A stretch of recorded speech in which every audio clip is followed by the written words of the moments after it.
Over 50% of the player base is ranked gold and under, and the number one thing holding these players back are their mechanics. So I'm going to be showcasing some of the best aim routines to improve your aim and overall mechanics in 2023, in my opinion. And if you think that you need more help ranking up, let me tell you about the Immortal Roadmap program. This is possibly the best coaching service out there right now. They offer one-on-one coaching, which includes personalized drills, detailed player assessment, and even live sessions. They have tons of expert coaches from Radiant players like Kompeki to LCS All-Stars like X Special.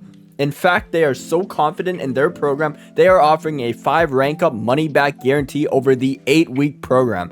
And so am I. If you don't rank up with this program, I'll personally give away a Valorant Battle Pass to one person who likes this video and comments below. Check out the link in the pinned comment or description if you want to soar up to your dream rank today.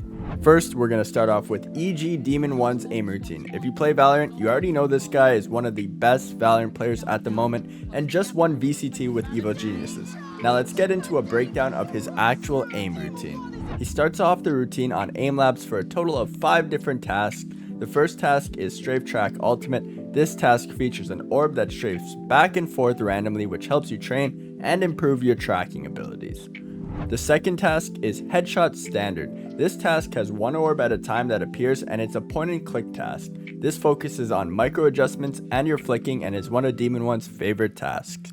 The third task is VCT Latam/King. This task is very similar to the headshot task, except there are a ton of orbs instead of just one at a time. This helps train your flicking and your target selection skills. The fourth task is Multi-Shot Ultimate. This task spawns a bunch of orbs that are very close together. The main goal of this is to train your micro adjustments and small movements. Then finally, he finishes the aim lab section with Grid Shot Ultimate, which is a very popular task amongst most of the pro scene, and I personally don't really like this task, but it can be good in a sense to help you train your micro adjustments some more. And I just want to mention that having skill like Demon 1 isn't something that happens overnight, so just make sure to focus on precision over speed until you're capable of making the correct adjustments, instead of forming bad habits. I like to compare aim training similar to going to the gym. You aren't going to walk into a gym and curl the 70-pound dumbbells, so you need to realize you aren't going to hop on aim labs or Valorant and instantly be able to replicate others. Then he hops into the practice range and just moves around and micro adjusts and flicks between targets in the range with his Vandal. He does this for about 5 to 10 minutes before switching to the Sheriff, where he practices again his flicking and micro adjustments on the bots. Then he switches to the Guardian and repeats the same flicking and micro adjustment process. He then switches to Deathmatch, where he says to play 5 to 10 death matches, but he says this deathmatch portion isn't that concrete, so you can play as many until you feel warm. He also suggests that you can try to do a team deathmatch instead if you would prefer. Next up, we got Curry. He used to play professional Valorant on T1 and Cloud9, but has since retired because he realized that being a professional smurf will actually pay him more. His routine is a mixture of a tiny bit of Valorant with a good amount of aim labs.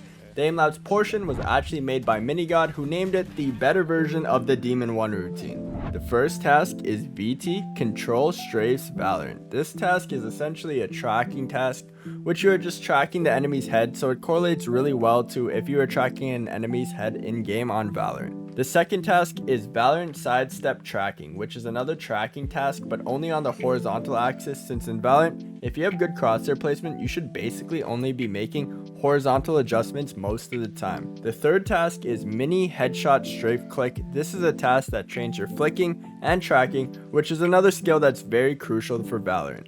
The fourth task is VT HS Strafe Multi-Click. This works on your click timing as well as your tracking and flicking ability. This one is actually pretty hard. I'm not even gonna lie, I struggle with this one a lot, and I'm a Radiant player. The fifth task is VT Valorant Small Flicks. This task is actually one of the more fun ones in my opinion. This works on flicking and micro adjustments and is really a strong task in my opinion, because if your crosshair placement is good, most of the in-game adjustments will be micro flicks or micro adjustments. The sixth task is VT One Wall One Target Valorant Hard. This task is another tracking and flicking task, but all of the orbs will spawn on different elevations, which makes it so, for example, if you were like in heaven on Haven, you may have a different elevation on someone sprinting up long or short than typically you would if you were standing on the ground by default. The seventh task is VT Vibe Shot Chaining. This is a longer range task similar to 6-shot ultimate, but the orbs will actually slightly move instead of the typical static orbs, meaning you have to flick and micro adjust to hit these, which is a valuable skill to train.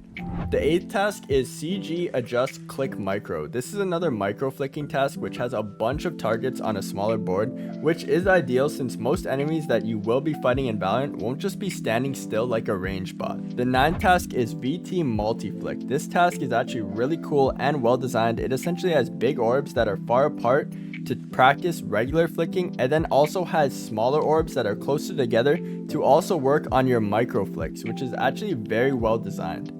The 10th task is VT pulse shot precision. This task has a bunch of orbs that start off small and then get larger and closer towards you, which really does make you have to focus on your target selection since you are trying to prevent the orbs from hitting you and also precisely flick around. Overall, a pretty great task. The 11th and final task of this aim lab section is VT blind click Valorant. This task works on all of your key fundamentals you've been training throughout this entire routine. It has a mixture of micro flicking, and tracking as well, which is really nice for getting yourself warm before a gaming session. After this aim labs routine, he hops on Valorant just to play one team deathmatch where he's just basically going to attempt to apply these fundamentals into the real game by not crouching, going for burst strafes and one taps while trying to be as accurate as possible. And I know Curry didn't create this routine himself, he just uses it.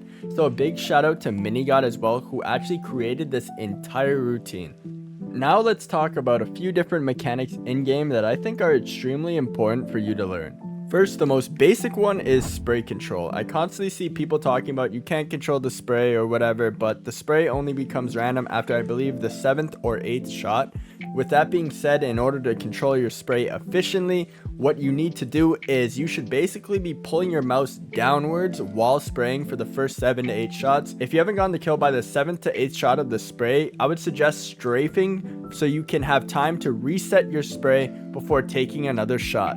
Now, the next important mechanic is burst strafing. Essentially, you want to shoot a burst of 2 to 3 bullets, and as soon as you left click your mouse, you should be moving again. And then stopping your movement, shooting another burst, and then continuing your movement again. This makes you a moving target at almost all times, and at medium to long range, this is always the most effective way to take a fight. I know one taps look flashy, but the reality is, in this game, there is first shot inaccuracy, meaning that even if you are aiming at a target, sometimes the bullet won't actually land where you're aiming, so it's better to go for a burst instead of trying to one tap and the game trolls you. The final thing that I want to talk about is pre-aiming. Essentially, this is when you position your crosshair on the wall before you peek an angle, but you're positioning your crosshair in a way so that when you do peek the angle, you don't actually really have to move your mouse to get the kill. You kind of just aim with your movement. Or if you do have to move your mouse, it's a very tiny micro adjustment. This is what every top player will do, and it's especially helpful when you're pre-aiming certain elevations.